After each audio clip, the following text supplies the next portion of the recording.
Hello everybody and welcome to Daytona International Speedway, where we kick off the 2025 Whelen Mazda MX-5 Cup presented by Michelin. I'm John Hindhaugh, and alongside me in the booth is Mazda's Shea Adam. The 20th season of MX-5 Cup begins the year with a record grid of 36 cars from 10 teams and a series record 6 female drivers. Defending and twice series champion Gresham Wagner returns to defend his title and brings 7 entries from his Michelin Racing stable, including last year's third place finisher Jeremy Fletcher. 2024 Mazda MX-5 Rookie of the Year Weston Workman returns to BSI Racing for his sophomore season, whilst the 2024 shootout winner Noah Harmon is back with AAG Racing. Winning here at Daytona is key to success in MX-5 Cup. The last 4 MX-5 champions have taken at least one win from this season opening weekend at Daytona. As it stands, this was always going to be a challenge. The weather is throwing in a bit of a curveball. The track temperature, which was reasonable earlier on, has dropped now to 13 Celsius, that's 55 Fahrenheit. So that has set the scene. What was already going to be a race in the gloaming is now going to go into a little even a little more darkness. It is just after 6:35 in the evening. Under the lights at Daytona International Speedway, we kick off the 2025 Whelen Mazda MX-5 Cup presented by Michelin with a restart after a problem for Weston Workman. He's got back onto the end of the train of cars. Down on the yellow line, waiting for the pole sitter, green flag in the air, and Nate Cicero gets his foot down, crosses the line. He's jumped a couple of cars lengths, so he's done a really good there. Right at the back, Jeremy Fletcher in that black car with the yellow roll cage, the red tail lights, and what I can see from our booth as they go into turn 1, and Weston Workman comes straight in to the pit lane. Start is under review. That is absolutely standard operational procedure. Fabulous start by Nate Cicero in the lighter coloured car, which I can see coming out of the International Horseshoe now. In second, it is the 5 of Gresham Wagner. Up into third position, it's Jared Thomas as they go through the kink for the first time. Unsure perhaps of how much grip there is out there with rain falling gently. They have gone on to the Michelin wet weather tyres, down to the West Hairpin, West Horseshoe for the first time. Headlights ablaze on the leader, Nate Cicero. That was a copybook start. He really controlled that very well indeed, Shay. Who won race 2 here last year? That would be Nate Cicero. He knows how to lead around Daytona International Speedway, and he is doing it once again in a very commanding fashion. And it's still Nate Cicero from Wagner in second. The headlights now really beginning to take effect as darkness falls. The second group still having their battles as well, as Tyler Gonzalez was down the inside of Cornet there, and he's made the pass. Bryce Cornet drops to 4th, and a huge midfield battle. I'm just trying to see as well how the starters at the back have got on, particularly Jeremy Fletcher. He's up to 27th position in that replacement car, so he's working his way through the field, and he does not want yellow actually at the moment. He wants green. He wants to be able to pick his way through the traffic. Oh, and a problem. Cicero's into the pit lane. He's dived in from the head of the field. Now what's going on with Nate Cicero? Gresham Wagner is going, no! I think he's going to put slicks on. I don't think it's wet enough for wets. And he's gambling on the fact that everybody else's wet tyres will not be able to go the rest of the race.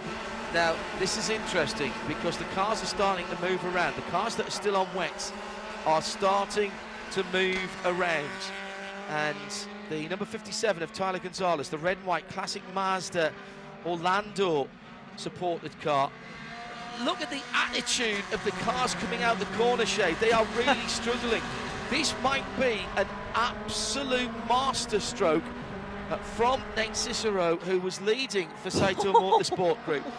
I mean, it's great fun. It's like doing indoor karting when they've slicked up the surface, isn't it? This is the battle for the lead on Speedway turn number 1 and 2. There's barely anything between Gresham Wagner and Tyler Gonzalez. Then it's 2 seconds, the better part of, to Bryce Cornet, who's got Jagger Jones right in his wheel tracks. This is a really good debut from Jagger Jones and BSI.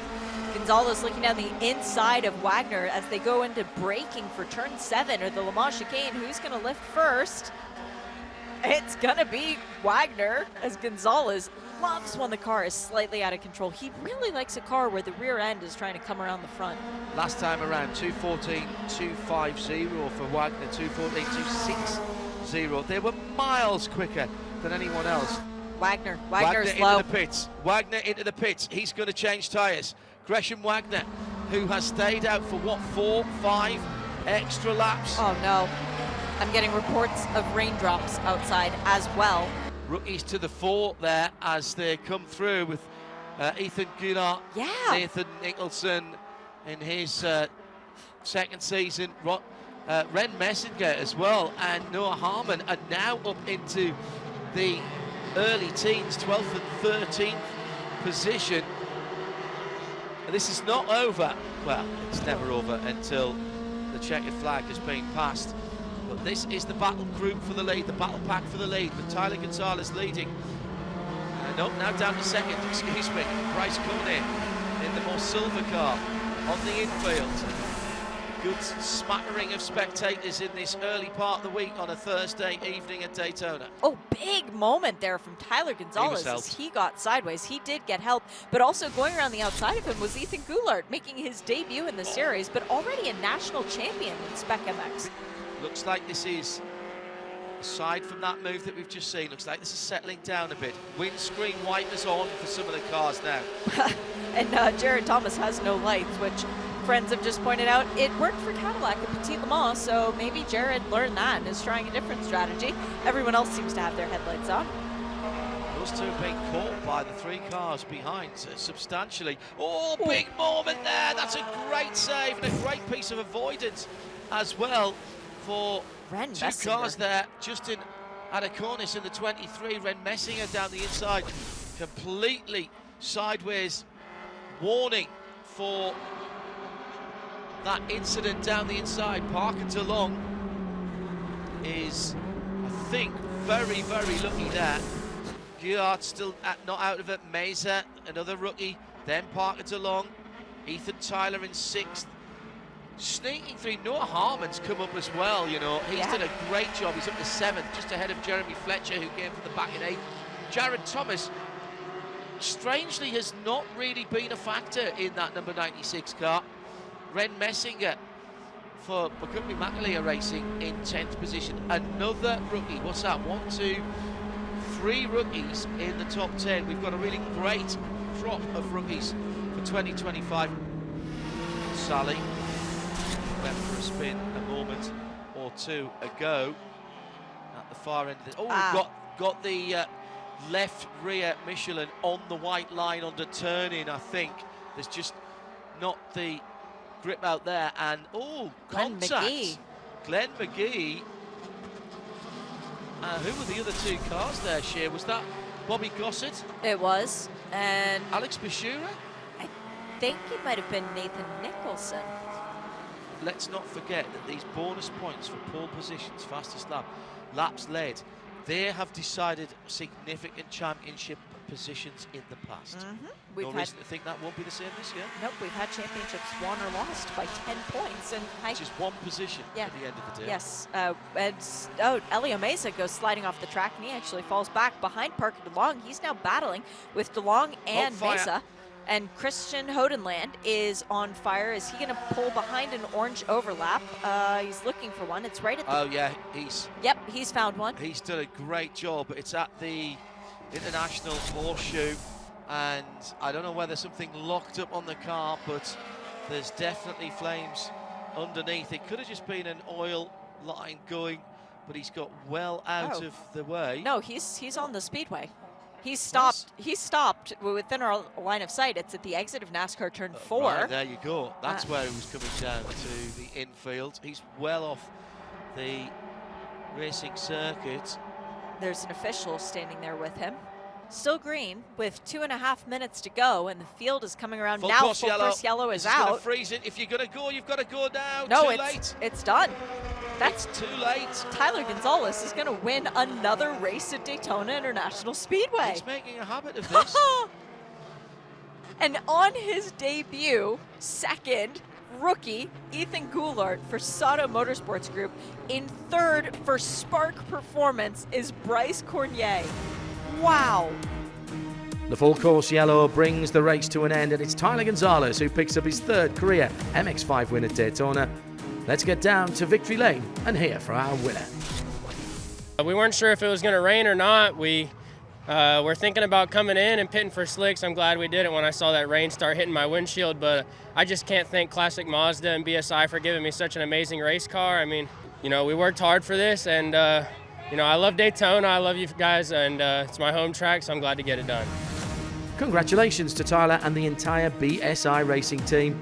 Before we look at the MX-5 Cup point standings, here's Shea Adam wrapping up our Daytona weekend and giving us a preview of our next event on the streets of St. Petersburg. Well, all the racing action is done here in Daytona. The teams are packing up. There's a lot of carnage and a lot of cars that need to be loaded back up onto these trucks and rebuilt before we head to the next round at St. Pete. But this weekend saw a lot of variety. We had 2 race teams claiming victory, with Taylor Gonzalez at night in race 1 and Jared Thomas coming to the fore for race 2, both winning their 3rd events at Daytona International Speedway. We also had half the podium positions taking up by rookies. Very exciting development here in this championship. But looking forward to St. Pete, that's our next one. 1.8 miles, 14 turns, no forgiveness, no runoff, no opportunity for mistake. What are we going to see there? More winners, I think. We're going to have even more variety, and the drivers who ran the race not last year but the year before will have an innate advantage. But as we've seen this weekend, those rookies learn fast. Please join us as we come back in 5 weeks' time. I'm Shea Adam for IMSA. Thanks, Shea. Now here are the Whelen Mazda MX-5 Cup point standings after Daytona. It's Jared Thomas who leads the way after his round 2 win. The twice series champion has a 30-point lead over rookie Ethan Goulart. Ren Messinger, another rookie, in 3rd place after a strong opening weekend. Jeremy Fletcher and Bryce Cornier round out the top 5. For rounds 3 and 4 of the Whelen Mazda MX-5 Cup presented by Michelin, we'll be on the streets of St. Petersburg. From February the 28th to March the 2nd, I'm John Hindhoff. See you at the track.